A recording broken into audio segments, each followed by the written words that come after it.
In Pennsylvania, two scientists are exploring a cave 1,000 feet beneath the Appalachian Trail. They break through layers of old rock and discover an uncharted cave system. Suddenly they hear a weird noise and are shocked to see a bunch of winged creatures fly out of the cavern. The explorers want to run away, but the creatures immediately surround them and kill them. In Montclair, Ally is finishing another school day and tries her best to ignore the mean guys that mock her for being deaf. Luckily she has her best friend Rob, who has learned sign language to communicate with her even if she can read lips. He's very supportive and walks her home while holding hands. When Ally makes it home, she's quickly welcomed by the family dog Otis and insulted by her brother Jude. Her mom Kelly scolds her because she's late but also teases her for her relationship with Rob. Suddenly Otis starts barking and Ally notices his hair is standing up, as if there was something dangerous out there. That night, Ally sees a bunch of helicopters flying over the area and some smoke in the distance. Then she finds her grandmother Lynn smoking, which she isn't supposed to do because of her weak lungs. Ally promises she won't tell Kelly. Afterward Ally watches her parents chat and reveals she lost her hearing and her paternal grandparents 3 years ago in a car accident, but she feels like her parents are the ones who lost the most. She goes to bed and checks a message from Rob on her table, which includes a video of a mysterious flock of flying creatures in the night sky. She's suddenly interrupted by her father Hugh, who also teases her over Rob. Ally then gets ready to sleep, but Otis is tense. Later in the middle of the night, Kelly wakes Ally up and brings her to the living room, where the family plus Hugh's best friend Glenn are watching the news. Many US cities are under attack and the danger is slowly spreading through the country. At first they say it's terrorists, but soon phone videos go viral showing mutilated bodies on the streets. One video shows a mother who has put tape over her son's mouth and she puts up a sign that says "Don't make noise." At that moment they hear an explosion and the family runs outside to see jets fly by. When they go back inside, the news are showing a new video from the exploration team confirming that some ancient creatures have escaped an old cave and are now attacking humans. Suddenly the TV changes to the emergency broadcast system, advising everyone to stay inside with locked doors and windows and not to make noise. Ally points out cities are the worst place to be because of the noise, so the family decides to pack up and leave the city. Glenn and Jude leave in one car and the others get in the second car with Otis. As they drive away, they notice smoke covering the whole city. In the subway tunnels, the train has stopped and a bunch of people are stuck inside trying to stay quiet. A baby then starts crying and the passengers take her away from the mother, intending to throw her out of the train. The mother desperately grabs her baby back and announces she's going with her. Mother and daughter leave the train and walk through the tunnel in silence. However, when the baby accidentally drops her pacifier, she cries again and the creatures quickly appear. The mother starts running with the baby but she isn't fast enough and the passengers in the train watch them get killed. Back to the family, they hear on the radio that the death toll has reached catastrophic numbers. Ally talks to Rob on her tablet and he explains his family decided to stay at home like the authorities recommended. Eventually the family stops at a gas station for supplies and Ally walks Otis so he can pee. Suddenly Otis starts barking at an armed man, who shoots at the sky and asks the family for their car. Hugh is ready to give him the keys, however Glenn shoots the guy in the leg and Otis jumps in to bite him. Then Glenn takes the man's weapon and the family leaves in their cars, not caring what may happen to the man. The tension and fear eventually make Jude so anxious that he chooses to change his cars to ride with his parents. Ally continues to follow the news on her tablet and learns they've named the creatures vesps after the Spanish word from wasps because of how they swarm. Suddenly Hugh hits the brakes, avoiding a crash at the last second.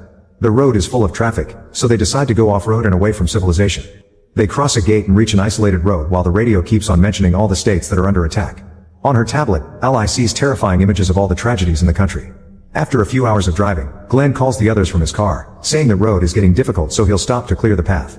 However, some deer suddenly come out of the woods and block the way, causing Glenn to try to dodge them and get off the road. His car rolls down a hill and lands on its roof, leaving Glenn trapped inside. Hugh runs to help but no matter how much he pulls, he can't open the door, and Glenn's leg is stuck so he can't be dragged out through the window. Kelly tries calling 911 but nobody answers, and Hugh tries the door again with a tool to no avail. Coming to terms with the situation, Glenn asks Hugh to bring him his guns and once he has them, he tells the family to leave without him. Hugh is hesitant and promises to return with help. The family gets back in the car and Otis starts barking. Ally notices his hair standing up and remembers the no noise warning, so she asks her dad to turn the engine off. Unfortunately it's too late and a vesp crashes against the car window. Otis barks even worse when he sees it, which in turn attracts even more vesps that keep hitting the windows. Lynn screams and is heard by Glenn, who can also hear the vesps' roars. To save the family, he starts shooting his guns, causing the vesps to surround his car and quickly kill him. Otis still won't stop barking even when Hugh tries to calm him down, so Hugh has no choice. Ignoring his daughter's pleas, he pushes Otis out of the car and lets the vesps kill him. A few hours later, the family is still in the car. The place is quiet but there are still a few vesps around, so the family is afraid to start the car. They can't stay there forever though, so Hugh very carefully leaves the car to investigate. At that moment Lynn has an asthma attack and the few seconds that it takes to grab her inhaler are enough for a vesp to land on top of the car. Hugh slowly grabs the tool he dropped earlier and throws it ahead, so the vesp goes after it without even noticing him. After the vesp flies away, Hugh returns to the car and uses sign language to explain the creatures haunt by sound because they're blind. The family agrees to turn off all devices and only speak using sign language. Then Hugh asks Lynn for her lighter, shocking Kelly by revealing her mother smokes. Hugh goes to Glenn's car and after saying goodbye to the body, he lights the car on fire. The Vesps immediately surround the burning vehicle and they die when the car explodes. Now the family can keep on traveling on foot. The long walk makes Lynn feel worse, so she has to be careful not to make noise whenever she has trouble breathing and uses her inhaler. The family agrees to stop to rest and Hugh uses the chance to apologize to Ally for what happened to Otis, explaining he had no choice.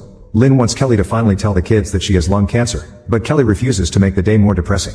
Using his binoculars, Jude sees a house nearby and the family heads there. Night has fallen by the time they reach the fence, and as soon as Hugh tries to open it he accidentally rings a bell. Soon a Vesp lands on the fence at the same time the homeowner comes out, threatening to shoot any intruders. It seems her isolation has kept her unaware of the situation, and her voice immediately attracts a bunch of Vesps that push her into the well to quickly kill her. The family decides to look for an alternate entrance and finds a drainage pipe nearby. Hugh goes first and crawls through the pipe, not noticing a snake hiding in the dirt. When he makes it to the other side, he enters the house and confirms it's empty before waving at his family to tell them to come in. The group starts crawling through the pipe too and this time the snake comes out, hissing at them. The pipe causes an echo and a Vesp hears the hiss, so it flies in to capture the snake before it can attack. At the same time a second Vesp goes to the other end and attacks Kelly, wounding her leg. Hearing her screaming, Hugh rushes to activate the wood chipper and all the Vesps fly right into the machine, immediately getting killed. Afterward the family carries Kelly into the house. Lynn used to be a nurse, so she cuts Kelly's pants to take care of the wound, which is more serious than they expected. After Kelly falls asleep, Lynn and Hugh share a drink. Outside, the Vesps come back to the well to keep on feeding on the dead homeowner. Upstairs, Ally manages to use her tablet to get in contact with Rob, who appears disheveled and covered in dirt. He tells her his parents are dead and Ally tries to invite him to join her in the cabin, but at that moment the connection ends. The next morning, Ally sees on the news that many people are seeing the Vesps as religious symbols and are even burning atheists down. Lynn checks on Kelly's wound and notices it's getting worse, so she tells the others that she needs antibiotics to survive. After getting a scythe from the basement, Hugh gets ready to leave with Ally. Jude wants to come along, but Hugh tells him to protect his grandmother. Then Hugh and Ally open the front gate just a little bit while making sure not to trigger the bell again. Hugh fastens the door to the ground to avoid any other noises and the duo carefully leaves through the narrow gap. There are lots of Vesps flying in the area, but the duo ignores them as they walk to the nearest town. On the way, they find dead bodies with wounds that indicate other humans did it. When they make it to town, they find it empty with bloodstains everywhere, not noticing the Reverend watching them from afar. The pharmacy's front door is locked, so Hugh and Ally have to enter through the back. Inside they're hit by the rotting smell of the half-eaten bodies of people who were killed while they were trying to take supplies. While Hugh grabs the antibiotics, Ally takes a closer look at the bodies and discovers the Vesps have laid eggs inside them. Suddenly a baby Vesp breaks the egg and splashes fluid on Ally's face, making her gasp. 3 big Vesps hear her and land on the shelves, waiting for another noise.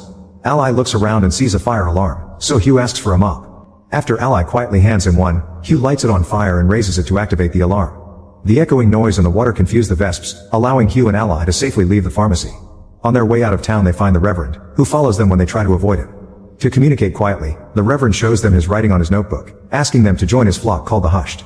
Ally and Hugh turn the offer down and walk away while the Reverend hisses at them, revealing his tongue was removed. Soon the duo returns to the house and the medicine helps Kelly feel better. Hugh tries to get more news from the TV, but there's no signal. Ally tells him the last thing she learned from her tablet. CNN is broadcasting from a bunker and their signal is weak. Also the Vesps don't like intense cold and there are pictures of them dead in the snow. This means people above the Arctic Circle are surviving. On the other hand, entire regions of the country are being wiped off the map. These areas are called the Gray because they've been disconnected from all technology. Jude tries to keep himself entertained with cards and Hugh carves a steak for him so he can also fight. One afternoon, the Reverend appears outside the house with a group of people who are all missing their tongues. Hugh comes out and asks them to leave the family alone, but the Reverend keeps asking him to join them and mentions that Ally is fertile. Furious, Hugh brings out a weapon to threaten them, but the Reverend knows he won't shoot because the noise will attract the Vesps. After the group shares a silent prayer, they leave. Sometime later Ally gets a message from Rob, who he tells her he's heading to the cold north where survivors have built a refuge. Unfortunately, before Rob can give her directions, the signal is cut off again. In the middle of the night, Hugh hears a noise and the family checks outside to discover a girl waiting by the door. They let her in and ask her questions, only to discover she's missing her tongue. The girl was sent by the Reverend and when she opens her jacket, she reveals a bunch of phones tied around her body. At the same time, Ally notices a shadow in her window and takes a closer look to find a phone has been taped to the glass. Suddenly that phone and the ones around the girl start ringing, causing the Vesps to start flying toward the house and crashing against the windows. Hugh takes all the phones from the girl and dumps them in water, effectively silencing them. A Vesp manages to break through Ally's window, but she runs out of the room and locks the door just in time. Once all the phones stop ringing, it looks like the Vesps are about to give up. However, another phone is found in another window making noise as well. Since the Vesps are close to breaking the glass, Hugh and Jude try to block the window while the women run to hide in the basement. There are 3 members of the Hushed waiting for them there and they immediately jump on Ally to capture her. Kelly tries to attack them with a hammer, but they easily push her away and escape with her daughter plus the little girl. Lynn goes after them and pushes them to the ground at the same time Ally bites their hands to make them drop her. As Ally runs away, Lynn screams, attracting a bunch of Vesps that immediately kill her and most of the kidnappers. The family comes out and cries for Lynn, but unfortunately the Reverend and more Hushed show up, quickly capturing Ally again. Desperate to save her, Kelly, Hugh, and Jude go after the group, not hesitating to stab any Hush that dares to fight back. When Ally is freed, she also joins the fight and hits a man on the head with a big rock. Hugh tackles the Reverend and tries to choke him, only for the Reverend to stab him with a knife. Then Hugh retaliates with a headbutt, knocking the guy down. After Kelly kills the last man, the only standing Hushed are the little girl and a woman, who go away in fear. Kelly removes the knife from Hugh's wound and he uses his weapon to beat the Reverend to death. The next day, the family starts traveling north, only stopping at nights to rest. Eventually they make it up a mountain and find the refuge by following signs left by the survivors. Their ally reunites with Rob, who teaches her how to use a bow, and now they hunt Vesps together when they get too close to their new home. Make sure to subscribe and turn on notifications so you can watch more videos like this. Thanks for watching.